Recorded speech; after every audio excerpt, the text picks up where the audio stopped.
안녕하십니까. 2023년 10월 30일 최봉훈 팩트 시작하겠습니다. 요즘 민주당 주변에 보면 내년 총선 공천과 관련한 움직임들이 비교적 활발하게 전개되고 있습니다. 그런데 이재명 대표는 그에 대해서 대부분 침묵하고 있죠. 이게 딜레마에 빠진 상황이기 때문입니다.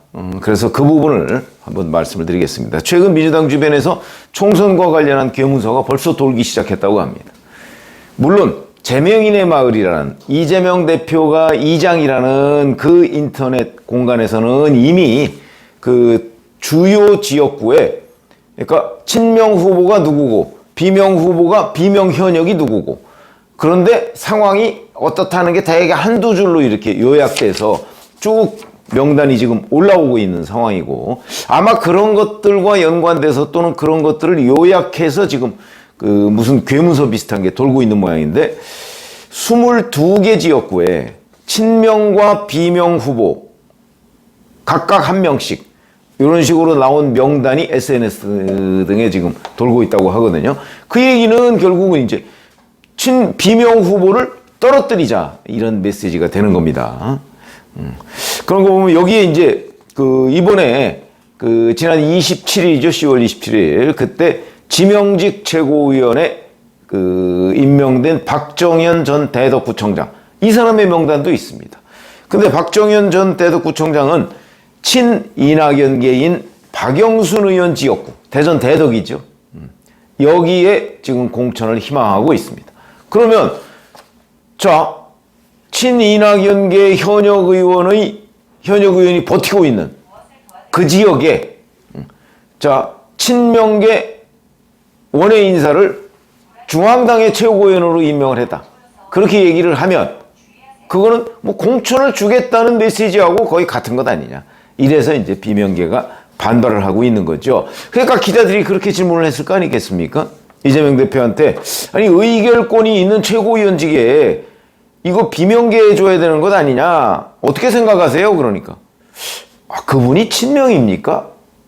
저도 잘 모르겠는데 라고 이제 거짓말을 한 거죠. 그러니까 그거 친명 비명 나는 가리지 않고 임명한 거다 이제 이런 식으로 얘기를 한 건데 제가 그 엊그제 유튜브에서 한번 그런 말씀을 드렸죠. 이재명식의 통합계산법은 사무총장은 이제 친명이니까 놔두고 원내대표는 뭐 그건 뭐 의원들이 뽑는 거니까. 근데 비명 박광원 원내대표에서 지금 홍익표 원내대표 친명으로 바뀌었습니다. 그러니까 또 그거는 다른 영역이니까 놔두고 정책위의장 그건 뭐 야당에서 정책위의장이라는 건 큰 의미가 없거든요. 의결권 뭐 이런 것도 그 별로 참여 여지가 없고 그러다 보니까 그건 그럼 비명계에 주자. 그래서 거기만 비명계에 줬습니다. 그래서 나중에 계산해 봤더니 당의 사무총장, 원내대표, 정책위의장, 그 다음에 지명직 최고위원까지 이 4명이 원래대로 하면 친명이 1명이었는데 조정식 사무총장 바뀌고 나니까 친명이 3명이 되고 비명이 1명이 됐다. 이게 이제 이재명식의 통합계산법이죠. 그리고 지명직 최고위원회 박정현 전 대덕구청장 임명해놓고 그 사람이 친명계예요. 이렇게 얘기하는 그런 식의 그 이재명식의 부인법. 뭐 기자들도 그런 거 다 아니까 하여튼 그렇다 하는 거고 자 이뿐만이 아니고 최근에 박정현 전 구청장을 포함한 민주당의 기초단체장 출신 42명이 풀뿌리 정치연대 혁신과 도전이라는 원외 조직을 출범시켰습니다. 공천을 받겠다 이거지. 공천 받는데 자기네들이 단일 대우로 대처하겠다 뭐 이런 거 아니겠습니까? 여기에 보면 다음 총선에서 이재명 대표를 중심으로 한 민주당의 승리가 절실하다 이러면서 이재명 대표의 일종의 홍위병 노릇을 하겠다는 선언을 한 겁니다. 왜 그랬을까요? 공천을 받아야 되니까.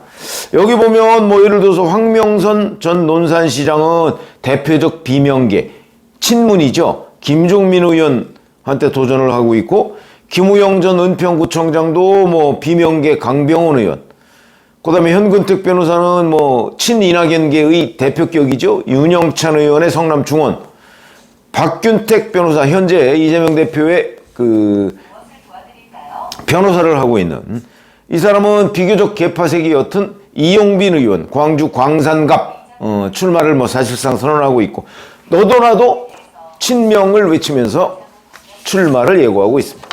자, 이 사람들 다 공천하면 어떻게 될까요? 이거면 해도 별서 뭐 한 50명이 넘는 것으로 보이는데 이 사람들 다 공천. 왜냐하면 기초단체장들이 상당한 경쟁력을 가지고 있습니다. 지역에서. 그러니까 국회의원들이 제일 견제하는 사람이 기초단체장 출신입니다. 시장 군수들. 이 사람들은 시장 군수로 재직하고 있을 때 예산권을 활용해서 그 지역에 여러 가지 선심을 베풀어 놨거든요. 그러니까 이 사람들이 지명도도 높고 그 다음에 이 사람들한테 혜택을 입은 사람들도 굉장히 많기 때문에 국회의원이 제일 경계하는 사람이 시장 군수들이다. 그러면 그 42명이 이재명 지지를 선언하면서 지금 총선 공천을 받겠다고 나섰으니까 이재명 대표로서는 자, 이 사람들을 어떻게 할 것인가 과연. 만약에 이 사람들을 다 공천을 준다고 생각했을 때는 그 지역에 있는 소위 42명의 비명계 현역 의원들이 가만히 안 있겠죠. 어떻게 행동을 할까요? 자기네들끼리 또 뭉쳐서 지금 시간이 뭐 5개월도 넘게 남았으니까 뭉쳐서 아마 집단 행동을 할 가능성이 있는데 그 집단 행동이라는 거는 집단 탈당이라든가 아니면 개별 탈당을 통해서 뭐 당적을 바꾼다든가 신당을 만든다든가 뭐 이런 거 아니겠습니까? 물론 거기에 리더가 없기 때문에 굉장히 힘들 것이다. 저는 그 말씀을 드린 적이 있는데 이미 바깥에 뭐 자기네 민주당 출신인 뭐 금태섭 신당 이런 게 있기는 합니다. 거기에 리더가 없을 뿐이지. 금태섭 전 의원을 가지고 과연 리더가 될 수 있을까? 글쎄, 거기는 이제 지금 김종인 전 비대위원장이 지원을 하고 있죠. 만약에 이런 거 한번 상상을 해보시죠. 김종인 전 비대위원장이 나는 이 나라의 그 어떤 정치 문화의 발전을 위해서 내가 마지막 미랄이 되겠다. 본인이 직접 그 당의 대표가 되고 나는 총선 때 배지를 달아주고 만약에 그냥 이제는 더 이상 정치권에 손을 대지 않겠다. 라고 얘기하면 그 정도의 정무 감각이나 뭐 이런 걸 볼 때 과연 얼마나 얻을 수 있을 것인가. 저는 그것도 시나리오의 하나로 충분히 상정해 볼 수 있다고 생각합니다. 도저히 안 되면 김종인 전 위원장이 직접 대표를 맡는 겁니다. 맡아서 총선까지만 내가 하겠다. 그러면 유권자들이 어떻게 반응할까요? 아마 그러면 제3지대가 살아날 가능성도 있습니다. 왜? 김종인이라는 그 사람의 정치적 감각 뭐 상상하거든요. 그러니까 제3지대를 노리고 공략을 하면 그러면 제3지대가 성공한 사례도 좀 있습니다. 다 없는 건 아닙니다. 가능성이 있다. 물론 그럴 경우에 국민의힘 표를 더 많이 가져갈 것이냐 민주당 표를 더 많이 가져갈 것이냐 하는 부분에 아마 논란이 있을 수 있습니다. 그거 아무도 장담할 수 없습니다. 유인태 전 국회 사무총장은 민주당 표를 더 많이 가져갈 것이다 라고 한 여론조사를 인용해서 얘기를 했는데 저는 그 여론조사가 역선택이 많다고 생각을 합니다. 그러니까 국민의힘 물론 그 내용 그러니까 그 제3지대에 출마하는 상당수의 그 후보들은 아마도 민주당 출신이 많을 겁니다. 민주당의 비명계가 많겠죠? 그렇게 되면 민주당 표를 많이 가져갈 가능성 있습니다. 그러나 그거는 기본적으로 김종인 전 비대위원장이 최근까지 윤석열 대통령과 함께 하지 않았습니까? 이런 것 때문에 아마 김종인 전 비대위원장이 대표를 맡는다면 그러면 국민의힘 지지표도 상당히 넘어갈 것이다. 왜냐하면 이미 국민의힘에 반윤 뭐 또는 비윤이라고 하는 사람들도 꽤 많거든요. 그게 바로 이준석, 뭐 유승민, 뭐 안철수, 뭐 나경원 전 의원까지. 나경원 전 의원은 뭐 지금 표면적으로는 그러지 않고 있지만 지난번에 대표 경선 때 용산에서 김기현 대표를 딱 찍으니까 나경원 전 의원 지지자들이 상당 부분 지금 그 약간 불편해하고 있는 거는 사실이니까 이런 표들을 가져갈 수도 있다. 그러나 제가 기본적으로 말씀을 드리는 건 누구도 장담할 수가 없다. 과연 그 김종인 전 위원장이 그 당의 대표를 맡을지도 모르겠고 총선 때까지. 그 다음에 그럴 경우에 국민의힘 지지표를 많이 가지냐 민주당 지지표를 많이 가지냐 그거는 누구도 장담할 수가 없다. 저는 뭐 민주당 지지표를 많이 가져갈 거라고 보는데 그러나 그럴 경우라도 차이가 별로 안 난다. 이렇게 예상이 됩니다. 그렇기 때문에 이재명 대표는 이 사람들을 다 공천을 줄 수 없겠죠. 그러니까 아마 내부적으로는 이재명 대표 머릿속에는 이 사람들의 등급을 매길 겁니다. 꼭 해줘야 되는 사람. 뭐 소고기로 얘기하면 1, 2뿔 뭐 이런 거. 그 다음에 해주는 것이 유리한 사람. 그 다음에 해줘도 되고 아니어도 되는 사람. 뭐 이런 사람들. 그럴 경우에 꼭 해줘야 되는 사람은 본인이 여러 가지의 메시지를 줄 수가 있는 겁니다. 뭐 그 지역에 가서 현장 최고위원을 한다든가 아니면 그때 그 사람만 초청을 한다든가 본인과 뭐 찍은 사진 아니면 본인이 특보를 임명한다든가 뭐 여러 가지 방법이 있죠. 최종적으로 안 되면 뭐 여론조사를 통해서 상황을 바꿀 수도 있고요. 뭐 아니면 뭐 현역 의원에 대한 평가를 하거든요. 그 평가에서 상대 비명계 현역 의원에 대한 점수를 감점한다든가 이런 차원으로 만들어줄 수 있고 그렇지 않고 그냥 뭐 적당한 정도라면 해줘도 되고 안 해줘도 된다.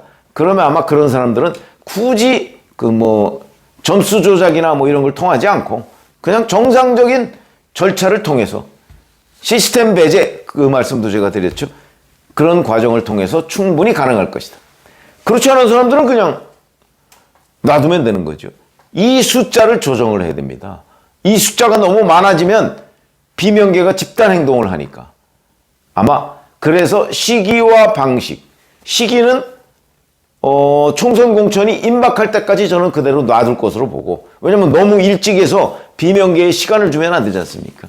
그리고 방식은 아까 얘기했듯이 정말 해줘야 되는 사람은 뭐 여러 가지의 어떤 그 조작을 통해서 그 밑에 단계는 뭐 본인이 직접 뭐 특보로 준다든가 메시지를 전한다든가 뭐 이런저런 과정을 통해서 그렇지 않으면 시스템 배제 형식으로 경선 방식을 통해서 왜냐면 이미 지역에서 개딸들의 활동이 활발해졌기 때문에 지금 이런 찌라시 뭐 이런 것도 결국은 그런 일환입니다.